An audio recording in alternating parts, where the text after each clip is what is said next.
नोएडा में रहने वाले सॉफ्टवेयर इंजीनियर युवराज की कार डूबने से हुई मौत के मामले में कई सवाल अब भी सामने हैं। इस मामले में पहले ही एक रियल एस्टेट फर्म के डायरेक्टर अभय कुमार को गिरफ्तार किया जा चुका है। पुलिस के मुताबिक MG विजटाउन प्लानर्स के डायरेक्टर अभय कुमार को सेक्टर 150 से गिरफ्तार कर 6 दिन की न्यायिक हिरासत में भेजा गया है।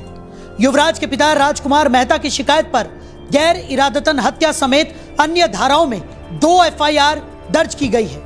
Additional commissioner of police greater Noida Hemant Upadhyay ने बताया था कि इस मामले में लापरवाही के सभी पहलुओं की जांच की जा रही है। वहीं इस मामले की जांच के लिए SIT गठित की गई है।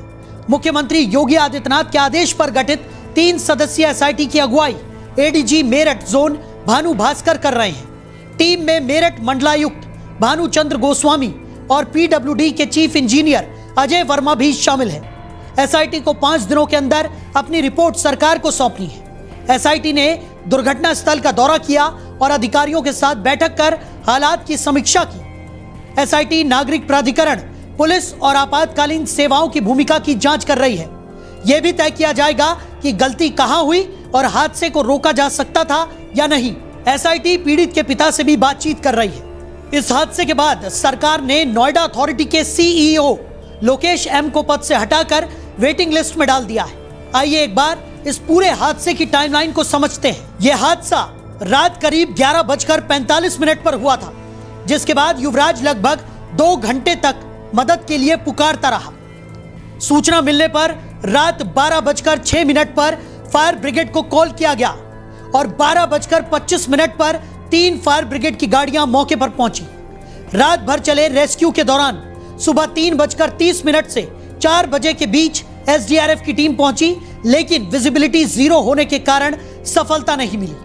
मौके पर मौजूद चश्मदीद ने बताया कि हादसा रात करीब 11:45 पर हुआ था। युवराज पानी में डूबती कार के अंदर से करीब 2 घंटे तक मदद के लिए चिल्लाता रहा। जब सिस्टम का कोई भी गोताखोर पानी में नहीं उतरा, तब एक शख्स ने हिम्मत दिखाई और अपनी कमर में रस्सी बांधकर 50 मीटर अंदर तक गया। हालांकि तब तक काफी देर हो चुकी थी और युवराज का कोई सुराग नहीं मिला। चश्मदीद के मुताबिक वहां फायर ब्रिगेड और पुलिस मौजूद थी, लेकिन कोई ठोस कार्रवाई नहीं हो पाई। ऐसे में सिस्टम की सुस्ती पर गंभीर सवाल उठ रहे हैं। स्थानीय लोगों का आरोप है कि प्रशासनिक सुस्ती के कारण 4 दिन तक कार पानी के अंदर ही फंसी रही। हादसे वाली रात 12:06 पर पहली कॉल हुई, जिसके 15 से 20 मिनट के बाद नॉलेज पार्क से फायर ब्रिगेड की गाड़ी पहुंची। बाद में सूरजपुर से हाइड्रोलिक प्लेटफॉर्म और एडवांस रेस्क्यू टेंडर मंगवाया गया। गाड़ी जो है 12:15 थी जब गाड़ी यहाँ से सीधी दाग चुकी थी पानी में। गाड़ी पानी में गिरने के बाद लगभग 2 घंटे गाड़ी में जो लड़का था उसमें गाड़ी भी नहीं डूबी थी, नहीं वो लड़का डूबा था। 2 घंटे उस लड़के ने अपने फोन की टॉर्च जला के रोड पे जितने भी लोग चल रहे थे उनसे मदद मांगी थी कि भाई मुझे बचा लो प्लीज। जितने यहाँ पे लोग खड़े थे 100+ लोग थे यहाँ पे, उनसे भी मदद मांगी थी। फायर ब्रिगेड वाले भी आ गए थे, पुलिस प्रशासन भी था यहाँ पे, कई गाड़ी पुलिस वालों की भी थी। ठीक है जी, कोई भी उसे नीचे बचाने के लिए नहीं तैयार, जबकि उनके पास सेफ्टी जैकेट भी थी, छोटी नाप भी थी, रस्सा भी था। कोई भी उसे बचाने के लिए नहीं था। लास्ट जब मैं फ्लिपकार्ट में काम करता हूँ तो मैं 1:45 मेरा ऑर्डर बाजा ली ग्रांड का, तो मैं यहाँ तो मैं देखता हूँ तो वो जो है ड्रामे कर रहे थे कि ठंडा पानी है, इसमें सरिया है, हमारे लग जाएगी। मैंने 2 मिनट देखे, मैं कहीं ड्रामा क्या कर रहे हैं। मैंने बोला तुम बाहर आओ, मैं जाता हूँ। मैंने अपने सारे कपड़े उतारे। कपड़े उतारने के बाद मैं अंदर जाके देखता हूँ, मैंने अपना रस्सा बांधा कमर में। मैं कम से कम 50 मीटर भीतर गया, रस्सा बांध के मैं देख के आया, ना तो वो लड़का था ना ही वो गाड़ी थी।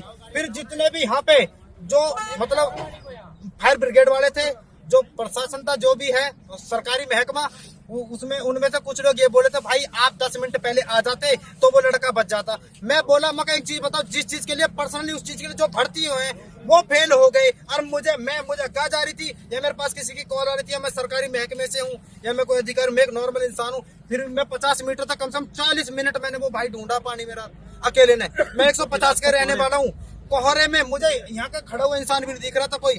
40 मिनट कम से कम मैंने वो लड़का पानी में ढूंढा, गाड़ी भी ढूंढी है, रस्सा बांध के अकेला।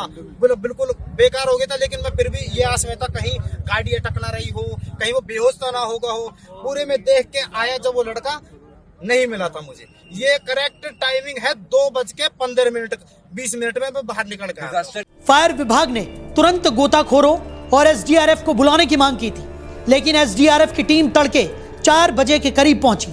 सुबह 6 बजे तक चले इस शुरुआती रेस्क्यू ऑपरेशन का नतीजा शून्य रहा और युवराज को बचाया नहीं जा सका।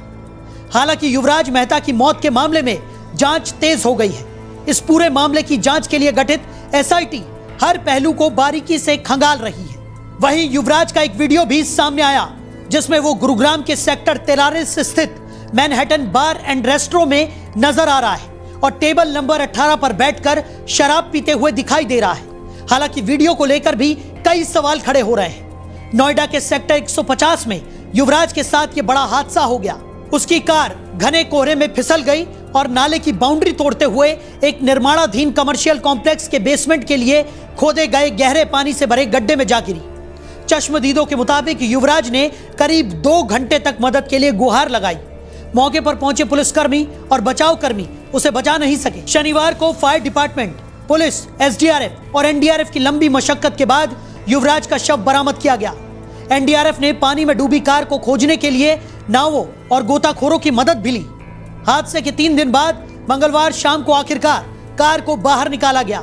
इस पूरे मामले में एसआईटी को 5 दिनों के अंदर अपनी रिपोर्ट सरकार को सौंपनी है। शुक्रवार देर रात की एक घटना थी जहां पर सॉफ्टवेयर इंजीनियर युवराज मेहता की पानी में डूबने से मौत हो गई। ये लापरवाही थी नोएडा प्राधिकरण की, शासन की, जिसके बाद एक सॉफ्टवेयर इंजीनियर अपनी जिंदगी से जा चुका था। मैं आपको बता दूं, ये शुक्रवार की रात 2 बजे की घटना थी।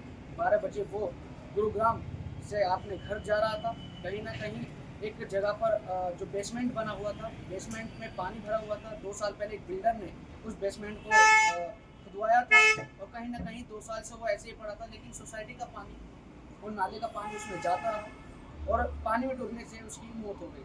उसने सबसे पहले अपने पिता को कॉल किया और करके बोला, पिताजी मुझे बचा लीजिए, मैं डूब रहा हूँ। पिताजी 1 घंटे बाद वहाँ पहुँचे। उसके बाद उन्होंने डायल 112 कॉल किया। धीरे धीरे वहाँ पर फायर ब्रिगेड पहुँचा, एसडीआरएफ की टीम पहुँची, एनडीआरएफ की टीम पहुँची और वहाँ पर भीड़ लग गई। लेकिन सब लोग, चाहे वो शासन हो, चाहे प्रशासन हो, चाहे फायर ब्रिगेड हो या एनडीआरएफ हो या एसडीआरएफ हो, सब तमाशबीन वहाँ बने रहे। लड़का डूबता रहा, चिल्लाता रहा। बाप जो उनका पिता था, युवराज के मेहता के जो पिता थे, वो सबसे गुहार करते रहे कि मेरे बच्चे को बचा लीजिए, लेकिन कोई भी पानी में जाने के लिए तैयार नहीं था।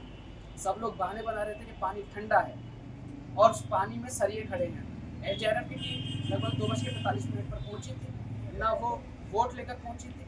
तो कहीं ना कहीं इनकी लापरवाही की वजह से एक युवराज जो कि सॉफ्टवेयर इंजीनियर था, वो लापरवाही की भेंट चढ़ गया। फिलहाल में जो माहौल है, वहाँ की स्थिति जो है वो बहुत गंभीर है। कहीं ना कहीं जो नोएडा प्राधिकरण के सीओ लोग के समय है, उनको पद से हटा दिया गया है। एक जय थे, नवीन कुमार ट्रैफिक सेल पर थे, उनको भी तत्काल प्रभाव से हटा दिया गया है। कई अधिकारी अभी हैं जिन पर कार्रवाई की जाएगी। एसआईटी की टीम गठन की गई है और हर बिंदु पर जांच कर रही है। आज ग्रेटर नोएडा के जो दादरी विधायक तेजपाल नागर हैं, उन्होंने भी आज सीएम उत्तर प्रदेश के मुख्यमंत्री योगी आदित्यनाथ को पत्र लिखा है और पत्र के दौरान जल भराव और जो भी वहाँ पे अधिकारी थे, जो कर्मचारी थे, उनके खिलाफ सख्त कार्रवाई करने के लिए बोला है और ये पत्र वायरल हो रहा है। कहीं ना कहीं जो उनका कहना है कि ऐसे जो एसडीआरएफ की टीम है, क्योंकि नोएडा आइकॉन माना जाता है, हब माना जाता है, सबकी निगाहें उत्तर प्रदेश पर नोएडा पर रहती हैं, लेकिन यहाँ से जो एसडीआरएफ की टीम है या एनडीआरएफ की टीम है, उनको बाहर जिले से बुलाया जाता है। तो कहीं ना कहीं उन्होंने उत्तर प्रदेश के मुख्यमंत्री योगी आदित्यनाथ से गुहार लगाई है कि वो जो इस जिले में ही एसडीआरएफ की टीम की तैनाती की जाए, एनडीआरएफ टीम की तैनाती की जाए।